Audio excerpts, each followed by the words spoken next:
The Unlikely Innovators with Mike Commito and Steve Gravel. Presented by Cambrian R&D and the Center for Smart Mining. Mike, I was about to sing a verse from Electric Avenue, but I'm not going to do that. Not going to do it today.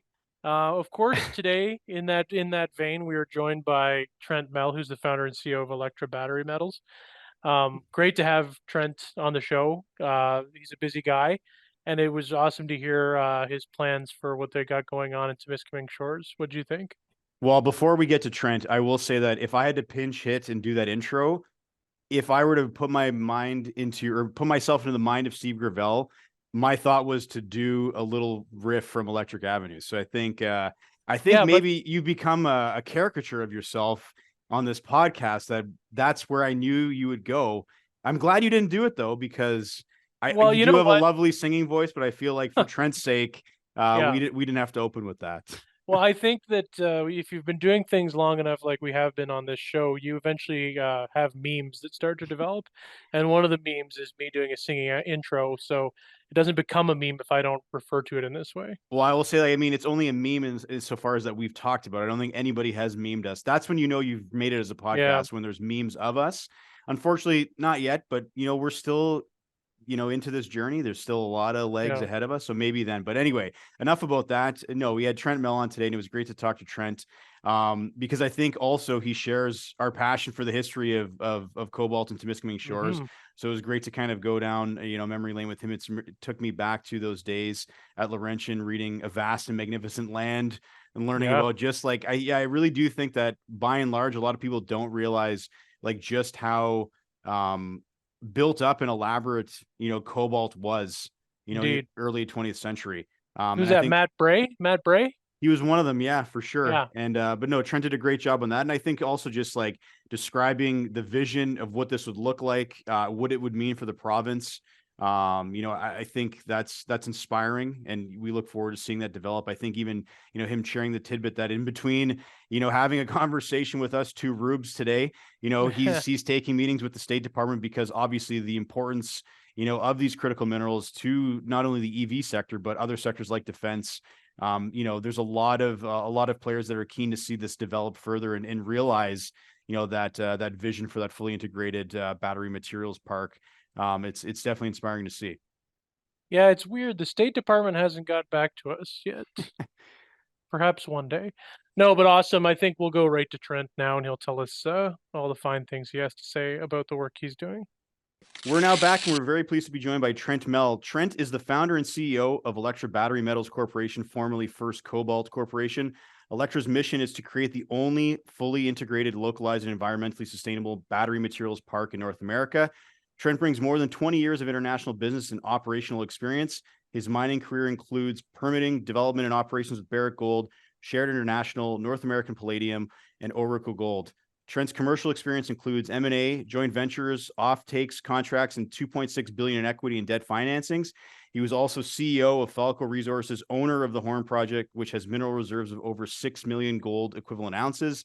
As president and head of mining of Pear Tree Securities, Trent created a mining team and led the firm to become the largest provider of flow-through capital in Canada, placing more than $300 million in capital in their first year. Trent holds an EMBA from the Kellogg School of Management and Schulich School of Business, an LLM from Osgoode Hall, as well as a BA, BCL, and LLB from McGill University. And now, of course, he is a guest on the Unlikely Innovators. Trent, welcome to the show. Thank you, Mike. With that intro, you just reinforced that I'm old and that I've had lots of opportunity to make some mistakes along the way and hopefully partake some of that, share some of that with you today. Yeah, no, you've had an accomplished journey. So that's what we want to talk to you about today. And one of the things that we always like to start on this show with our guests is kind of getting to know, the journey. Sometimes it's unlikely, sometimes it's likely before we kind of dive into what you're currently doing. But when Steve and I were kind of looking into your bio and, looking at some of the companies you'd worked with before you got into the mining industry, one of the things that stuck out to us was that obviously you're a lawyer by training, and then you've been in the industry now in mining for the last 20 years. Can you talk about how maybe you got into mining initially and then what kept you there for this past 2 decades? Yeah, very much by accident. I grew up in small town Quebec, working class family. Neither of my parents even had a chance to get through high school, let alone university. So When they split up, things got really rough. And back then, for me, role model was my mom. I mean, even though she didn't have an education, her push was, you're going to university, whatever that meant. And at that era, I guess when I was growing up, we had Pierre Trudeau as a prime minister and Brian Mulroney shortly thereafter. I looked at that, and to me, a straight line out of poverty, looking at them was law, right? Get a law degree, become a lawyer, and that set me on a path. Simplistically, I mean, I think that was the thought process of a 14 to 16-year-old. And I thought, okay, just work hard. Let's make a different life. And in so doing, I ended up practicing one of the big Canadian law firms on Bay Street. Got the good fortune of doing that for a few years. And it was really, it was a call out of the blue from a recruiter that said, ever think of taking your work in-house into a big corporate. So, and I hadn't, but I was doing a lot of transactional work. And if you're going to work in law or in banking or anywhere on Bay Street, you're going to do a lot of mining transactional work by definition. And so that brought me into Barrick Gold, and that really opened my eyes, right, to a global playground, right, of resource extraction, development, best practice. We did some M&A, and I really enjoyed the transactional side of the business. And that's really what prompted me to say, A, I like mining, but B, maybe I don't want to do this as a lawyer. So I got my MBA and sort of migrated from the law side to the business side, somehow ended up where I am today. But I think my life's journey just tells me that maybe unlike our grandparents, that careers sometimes happen by accident, right? Opportunity knocks, and you got to decide if you're going to jump or not. Well, and what an opportunity you made of that. I mean, 2 decades in sort of the mix. And then, as Mike said in the opening, you're now the CEO of Electra. And one of the things I do, you obviously get to see and be apprised of trends and things going on. But what is that moment that makes you want to then start this company? And then can you talk about like sort of the genesis of that idea, wanting to take on this sort of ambitious project that you now have, and tell our listeners about the project too, if you can? Sure. So I stepped away from the mining practice per se when I went and worked for a family office called Peertree. So I basically switched sides. I went from being part of a mining company or a startup or whatever on the mining extraction side, started raising capital instead. And over 2 years, and it was a bit of a bull market, we raised a lot of money and built quite a brand for ourselves in that space. But I kind of missed the action.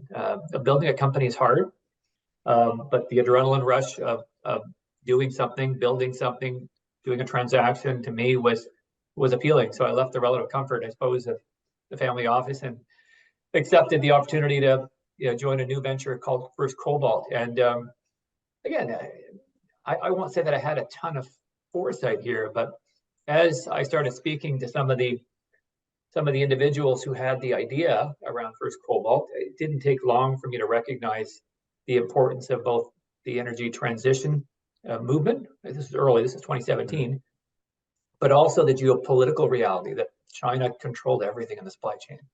And so that dual opportunity to jump in and to get a sort of a front seat in the energy transition, with Tesla starting to take root, people talking about electric vehicles, appealed to me. That back then, though, it was really about, okay, cobalt is mostly processed in China, but it's also mostly mined in the DRC, in the Congo. So let's start with the DRC piece. Where else in the world can we find cobalt resources? So it brought us up to Northern Ontario, to Temiskaming Shores, in the old Cobalt Camp, which is one of Canada's oldest mining districts, known mostly for silver, but it mined a lot of cobalt as well. And that's what we did. We started doing a lot of drilling. We aggregated half of the historic mining operations, 50 mines. We bought an asset in Idaho, but in putting together mineral properties in Ontario and in the US, we bought this refinery on the way, and it became the jewel of the crown, because mining, as we know, is cyclical, and you're a little, especially pre-cash flow, you're feast or famine, right? If the market is hot, then you can raise capital. If it's not, you've got to conserve, and you got to build your business plan accordingly.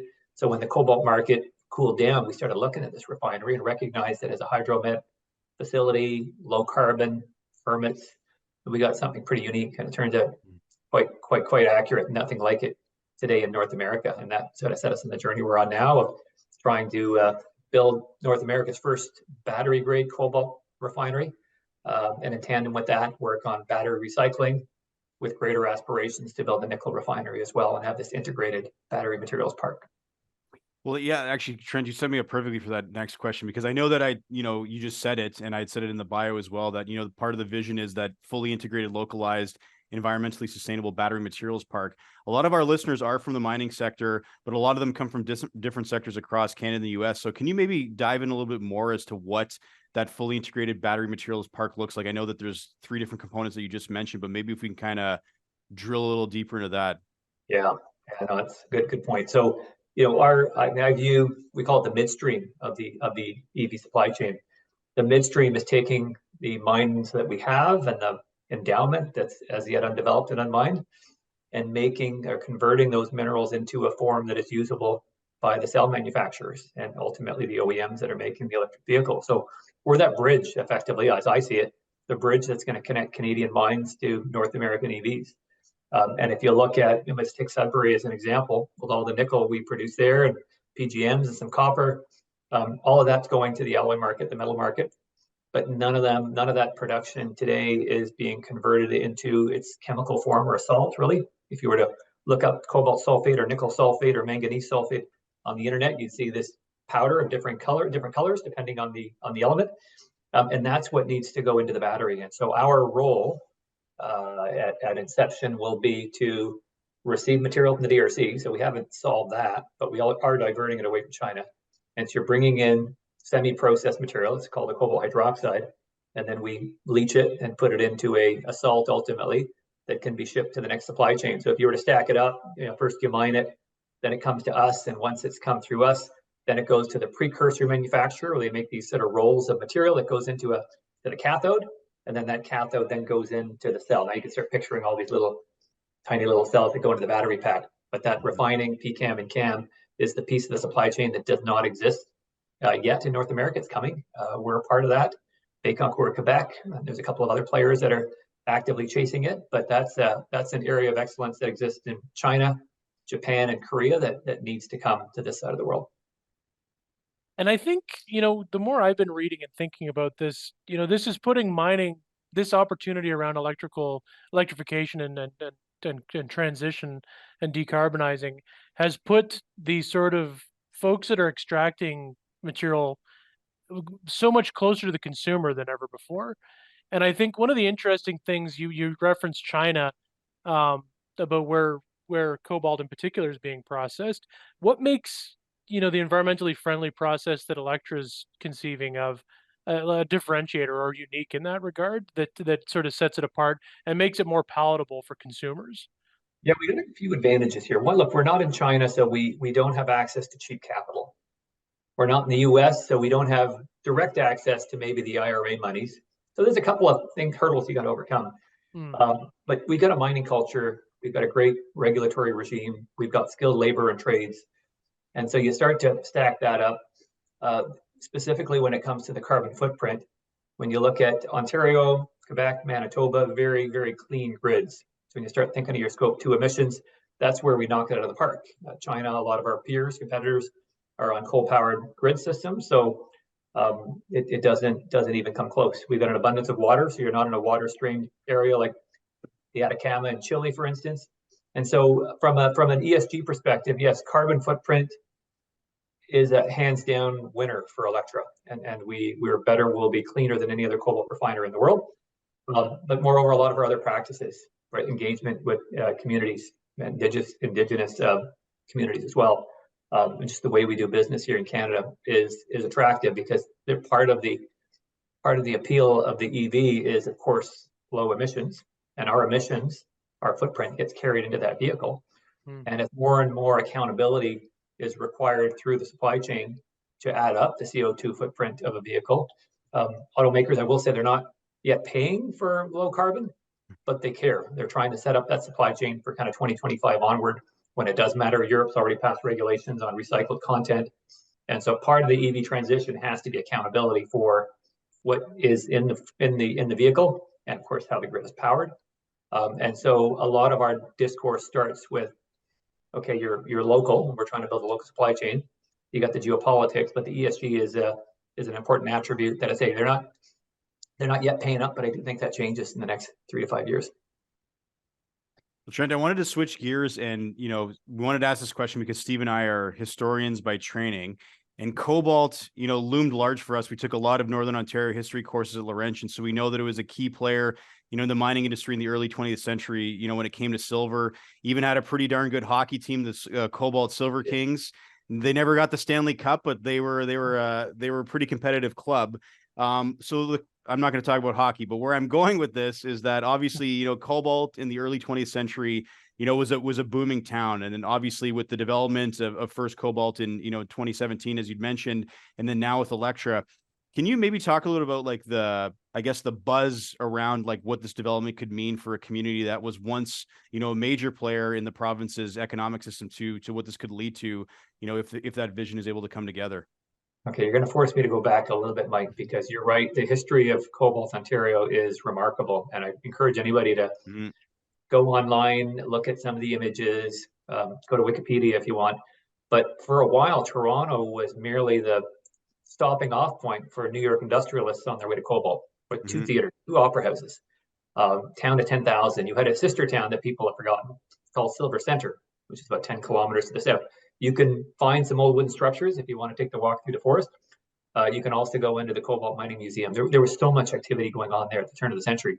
1920s was a true boom town, boom time for that area. And 104 different mines were operating. Some of them, three of us would have mined with a pickaxe, maybe a few sticks of dynamite. Others were, look at Teck, Agnico Eagle. Agnico got their start there, AGNICO. Those are the three elements that they were mining back then. So the legacy is rich. It's a great outing for anybody who wants to go and kick rocks, self-guided tours and all that. So you fast forward to today, we've amalgamated a number of those towns into what is Temiskaming Shores. Cobalt sits outside of that amalgamation by choice. But Cobalt proper could stand to have the stimulus, I think. Temiskaming Shores, you're well located. You're proximate to Timmins and Kirkland Lake and Sudbury. Having said that, to have a big industrial presence 10 minutes from your home has a lot of appeal for some of the skilled trades that might otherwise be traveling 90 minutes back and forth. And moreover, look, our vision doesn't stop. When people go to the refinery today and you look at the legacy building we bought, the new structures that we're building around it, it's fairly impressive, but that's 55, 60 jobs. It's effectively a 100-year facility. That's how I see it, because it's not like a mine that depletes. But it really is just step one, right? For us, the next step after that is to add recycling capabilities and leverage the infrastructure. And then when you think about what a nickel refinery would represent, well, the batteries of tomorrow, we're going to we call it the NCM 622811. NCM being nickel, cobalt, manganese, and the ratios are going up more and more and more nickel. So you're going to have batteries with 8, 9, 10 times more nickel going out 5 years. And what that means is that refinery is going to be fairly significant. So the opportunity for hundreds of jobs to become a real center of excellence in the North American supply chain. Illustratively, we were approached by the U.S. Department of Defense last year. They've got their Defense Production Act, Title III, allows the defense, the DoD, to make grants to help support critical infrastructure for America. And they asked us to make a grant application because we checked that box. Hoping to hear some news over the course of the summer, but that really does underscore. I mean, I had a call with the Department of Energy yesterday, somebody from the State Department today. As much as the Canadian government has been a great cheerleader and promoter of ours and Ontario, the U.S. is really keeping eyes on this, and so it speaks to how important Temiskaming Shores can be in the auto supply chain. We got to get that first plant built, of course, and that's the hard part, to get ourselves to cash flow, especially when you've got a looming recession. But once up and done, the future could look really bright for that region. Yeah, and Trent, we don't have the fortune of what you often see when the mining companies or commodity companies are doing presentations about hedging risk around forward-looking statements. So what I will endeavor to do is ask you to put on the citizen Trent Mell hat and talk about more generally. The government, the levels of government talk about this EV transition as a generational opportunity. And I think as Northern Ontarians, we really want to see some of that opportunity realized up here. What do you think success would look like if you think we get it right for Northern Ontario on this sort of generational mineral demand that we're embarking on. Yeah, I will put my citizen's hat on because as an Ontarian, that rings a bell for me. You look at all the money we're putting into Southern Ontario, right? Billions and billions of dollars for the auto sector. And look, we've been doing that as a country for 4 or 5 decades, right? It feels like a cyclical event. And it's our time in the North. It's our time for us to participate.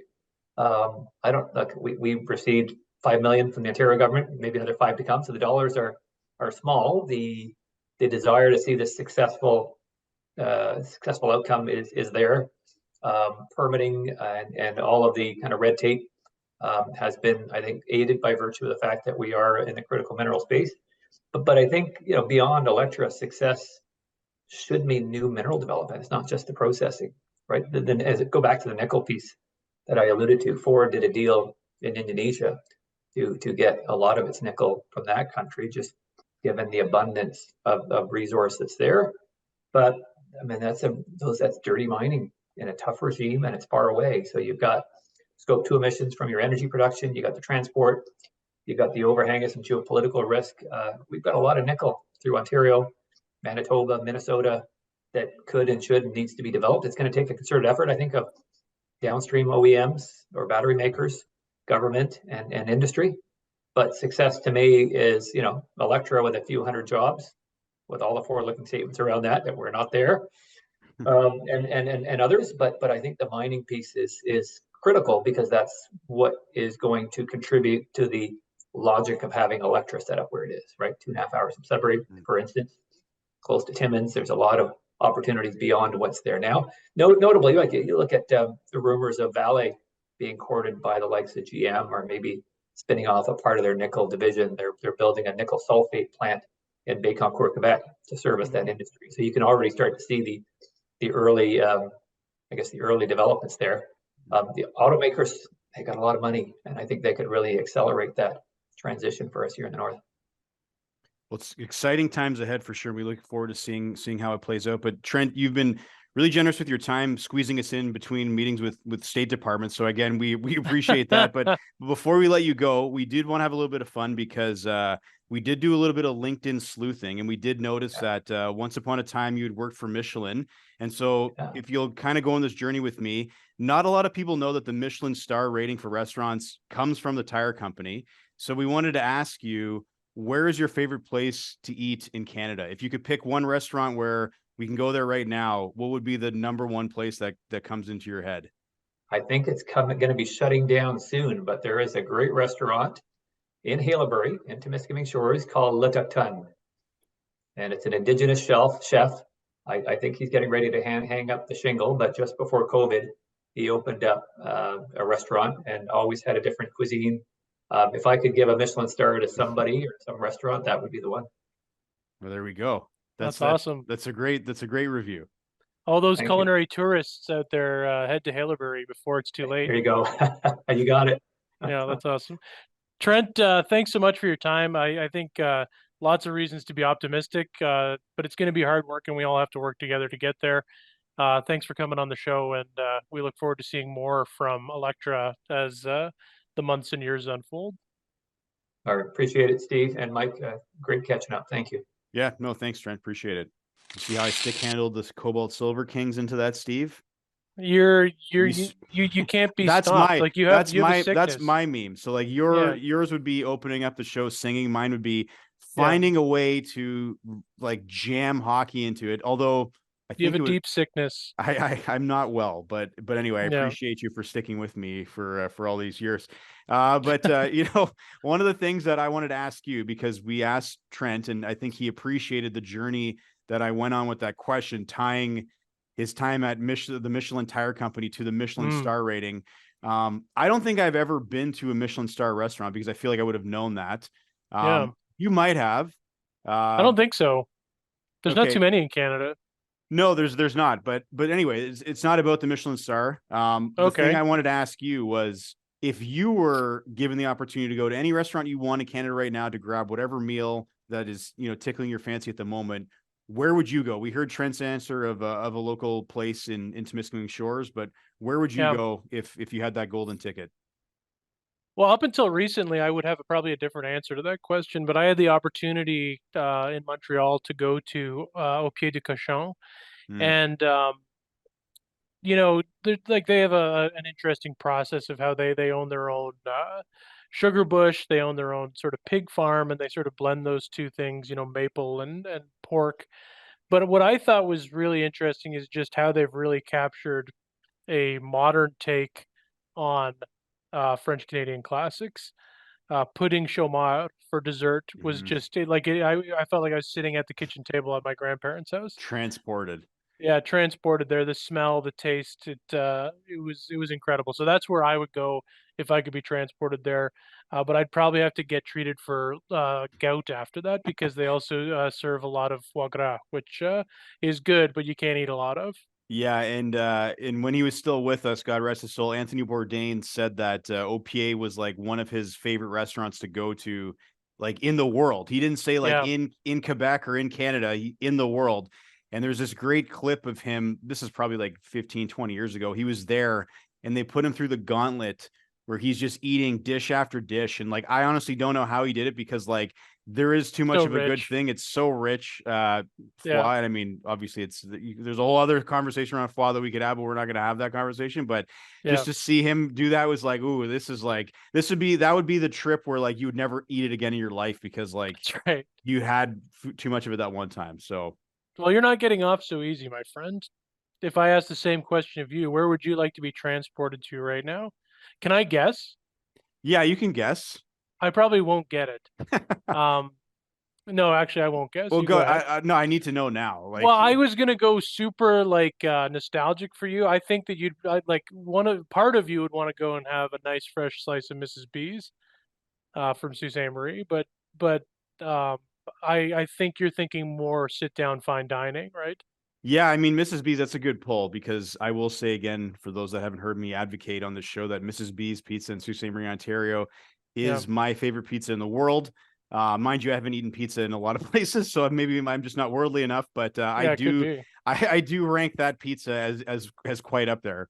But aside from getting teleported to Mrs. B's to grab a slice or two, um, there's not like a place that I've gone back to time and time again. But like I went to Alma in Toronto Mm, last year with my wife, and it was like kind of like a modern take on Chinese food, and it was really interesting. Like it was great. Like the things that we had, I can't even describe. I can't even remember what they were, to be honest. But it was so good.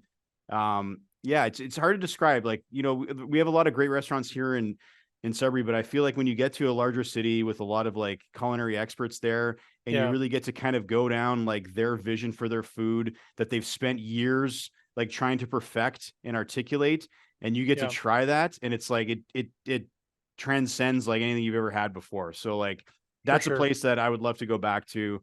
I'm sure I'm misremembering another place that probably actually is the place I'd want to go to, but Alma, you can't go wrong there. I mean, I There will you go go. back. So There you go, ladies and gentlemen. Beside the one that Trent mentioned, Otukton and Haileybury, there are a number of others you can choose from.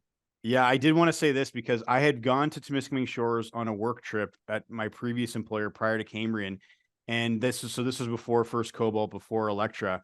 But they have like these so in Temiskaming Shores, they have like these like kind of like a suite of properties that are owned by this like bed and breakfast, and they're like these old school houses Mm, from like the early 20th century at a time when like the community was bustling, and what they would do every morning, and this is for you only, that me and Cheb were staying in a house because we were working at the same place. And every morning you would go to the back door of the house and there'd be a basket of food, like an actual that's picnic basket. unreal. And it was full of like freshly baked croissants, like there was sausages and like basically Unreal. all the things you needed to have like a nice breakfast in this house. And it was just an awesome experience. So like that place is still around. So again, if you're ever down to Temiskaming Shores Way, go to the bed and breakfast there. I think it's like the town. I'm butchering the name, so I apologize to our friends in Temiskaming Shores, but it's a great spot. I love getting the picnic basket in the morning. have to doubt. do that again. So anyway, And I just want to say, as we get out of here, that's the first time Cheb's been mentioned, but we'll talk more about him next time. see if he listens. See you guys next time. The Unlikely Innovators with Mike Commito and Steve Gravel. Presented by Cambrian R&D and the Center for Smart Mining.